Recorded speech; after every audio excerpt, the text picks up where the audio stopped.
అదేంటి బాబాయ్, ఈ ఇల్లు అంటే నీకు ప్రాణం కదా. కావచ్చు, మంచి సంబంధం కదా. నా కూతురు సుఖం కన్నా నాకేది ముఖ్యం కాదురా. ఇల్లు అమ్మేసి ప్రసన్న పెళ్లి చేసేద్దాం. కానీ ఈ విషయం ప్రసన్నకు తెలియకూడదు. ఎందుకు బాబాయ్? ఈ ఇల్లంటే నాకు ఇష్టమని అమ్మనివ్వదు. పైగా 10 రోజుల్లో పెళ్ళంటే నన్ను వదిలి వెళ్ళలేక పెళ్లి ఒప్పుకోదురా.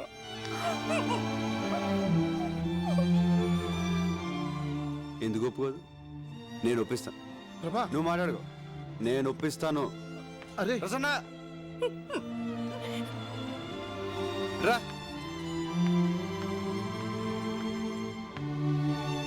బాబాయ్ నేను నీకు మ్యాచ్ ఫిక్స్ చేశాం. పేరు ప్రకాష్, ఆస్ట్రేలియాలో జాబు, 1 lakh శాలరీ. నా క్లోజ్ ఫ్రెండ్ అమ్మా, చాలా మంచి సంబంధం. వద్దన్నయ్యా, మనస్ఫూర్తిగా చెప్తున్నాను, నాకు ఈ పెళ్ళి వద్దు. ఒప్పుకోమ్మా. ఈ అవకాశం మిస్ అయిందంటే ఇంత మంచి సంబంధం మళ్ళీ దొరకదు. అది నాన్నంటే.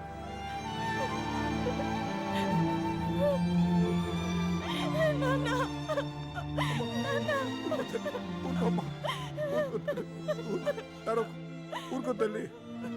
ఆడపిల్లల తర్వాత ఇంకో ఇంటికి వెళ్ళాల్సిందే కదమ్మా. ఊరుకోమ్మా, ఊరుకో. చూసావుట్రా పెళ్ళంటే ఎలా ఏడుస్తుందో. నాకు ఈ పెళ్ళి వద్దు. తప్పమ్మా. అమ్మమ్మ అలా అనుకో, నేను బాబాయ్ ఫిక్స్ అయిపోయాం. ఈ పెళ్లి జరగాలి. వద్దన్నానుగా, నాకు ఈ పెళ్ళి వద్దు. తప్పమ్మా, అలా అనకూడదు. ఈ పెళ్లి జరుగుతుంది, జరగాలి. ఏంట్రా వద్దన్నానుగా. తని పెళ్ళొద్దంటుంటే ఎందుకంత ఫోర్స్ చేస్తున్నారు? నో, ఈ పెళ్లి జరగాలి, జరగాలి, జరగాలి. ఎస్ ఈ పెళ్లి జరగాలి. ఆ అబ్బాయి నీకు తెలుసా? తెలుసు. తెలుసు తెలుసు, కత్తి లాంటి కుర్రాడు. ప్రకాష్, ప్రకాష్, ఆస్ట్రేలియా. ఆస్ట్రేలియా. ఏంటి ఆస్ట్రేలియా? ఆస్ట్రేలియా ప్రసన్నకు సరైన జోడియా కదా? సూపర్. ఆ. మన ప్రసన్న కోసమే పుట్టాడు. కానీ చిన్న ప్రాబ్లం.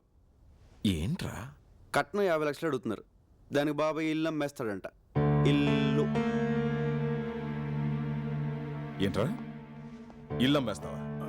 రేయ్, ప్రసన్న నాకు కూతురు లాంటిదేరా. నేను కొద్ది గొప్ప సంపాదించాను.